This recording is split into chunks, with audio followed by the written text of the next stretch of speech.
Rocky 5. Yay. Okay, look. To be fair to Rocky 5, you know how I said with my Rocky 4 review, even though that's technically not one of the better Rocky movies, it's definitely, in my opinion, the most enjoyable of the bunch? Well, technically with Rocky 5, it's not the worst movie, but in terms of the Rocky franchise, it is the worst of the franchise, just not the worst movie. When I was growing up, I hated this movie, and I never understood why some people actually liked it, because when I met someone in person who's seen the Rocky franchise, they all hated Rocky 5. But if you go on YouTube right now, you can see a lot of videos defending this movie, and for the longest time, I never understood why, but after this latest rewatch, I will admit there are quite a few good things about the movie, and all of that mainly has to do with every single aspect of the film that returns from the previous four. For example, the main trio, that being Sylvester Stallone, Burt Young, and Talia Shire, are all fantastic in this movie, and in my opinion, they are the best here that they've been since Rocky 2. The movie does give a lot of time to develop the drama and allow the actors to breathe dramatically, and it really does help the end product. I will also give credit. Out of all of the kid actors to play Rocky Jr. in the previous films, Sage Stallone in this film is by far my favorite. His performance is really good, his character arc is believable, and he has by far the best chemistry with Sylvester Stallone out of all the kid actors to play Rocky Jr. Now, to be fair, that could also be due to the fact that, they are actually father and son in real life, but I've seen After Earth, and if you've seen that movie, you know that it's not instant chemistry between father and son. Plus, all of the returning music. Bill Conti has done the music for all 5 of the Rocky films so far, but in my opinion, 3 and 4 didn't feel like Rocky sort of scores, at least not the same Rocky scores from the first 2 movies.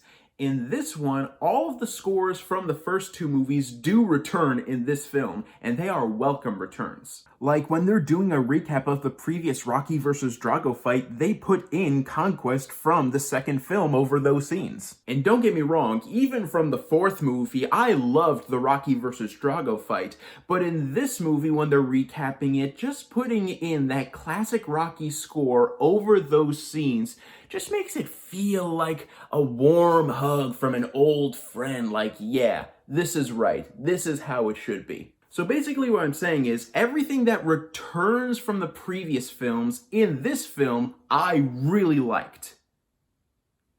On the other hand, so it's very obvious that for this movie, the writers and the directors and the producers saw the lowering ratings of the previous 2 Rocky movies and thought, hey, you know what's missing? The heart, the underdogness of Rocky. So what is the best thing to do? Put him back into his regular environment. And while initially that doesn't sound like a bad idea, the way that they do it is every single wrong step you can take. Starting with Paulie, mind you, losing all of Rocky's money in an accounting scam. In the first 20 minutes, no less. So the house, the motorcycles, everything around Rocky for the previous 2 movies is just gone now. Adrian is back working at the pet shop from the first 2 movies. Rocky has taken over Mickey's gym, which, okay, that aspect I kind of liked. But even Adrian and Rocky, as much as I love them in this movie, they are literally put into their old costumes from the first 2 movies. This isn't bringing Rocky back to its roots, it's called an in-universe retcon. And not only is it lazy, it is extremely rushed. In the first 30 minutes of the movie, Rocky loses everything. And now let's talk about the villains in this movie, because in doing so, I do need to apologize to Mr. T for his portrayal of Clubber Lang.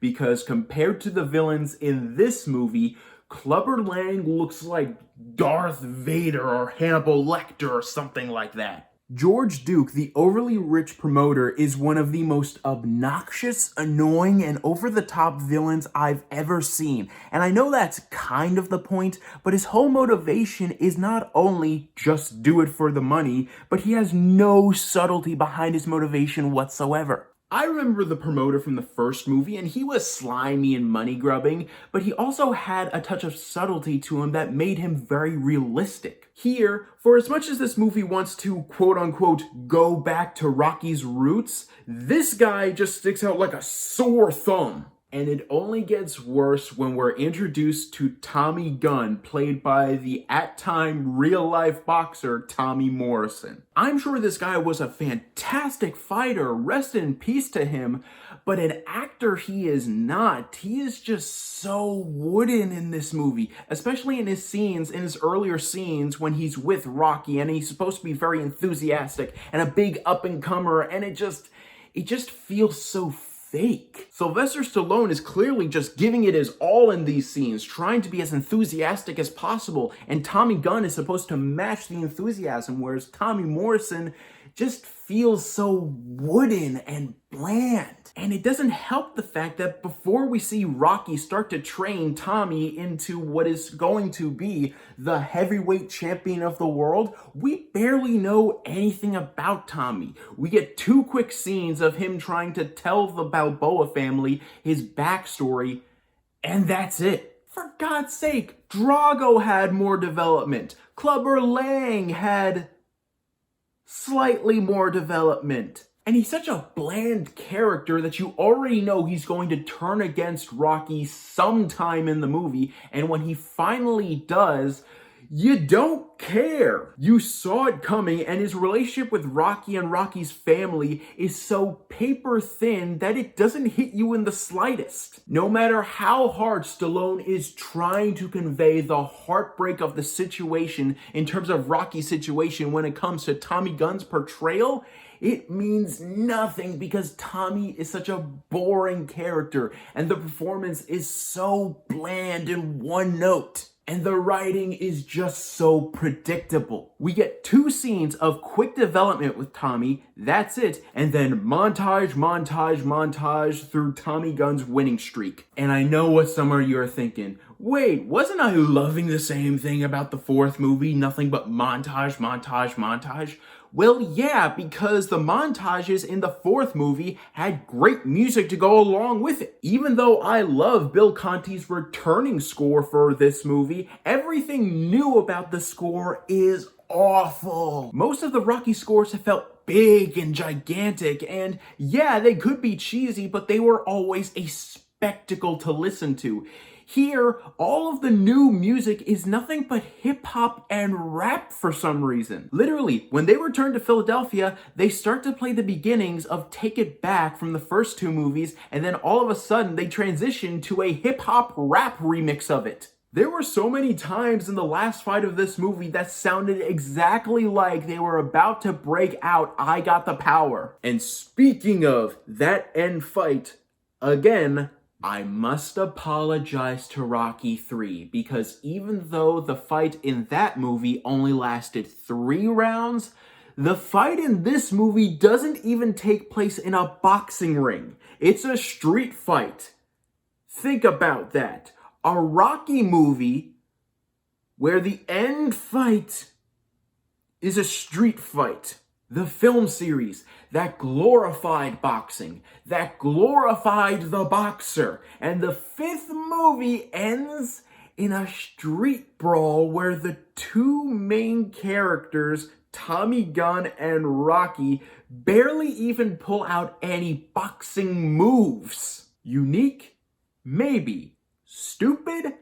Hell yeah. And that just goes to show how rushed this movie feels in its entirety, because it feels like this movie was written in such a rush that by the time they got to the end of the 3rd act, they were like, no, we don't have enough time for a whole other training montage and then a whole bunch of boxing matches, so let's take it out to the street. It's just so stupid and brain dead and idiotic, and it was written by Sylvester Stallone.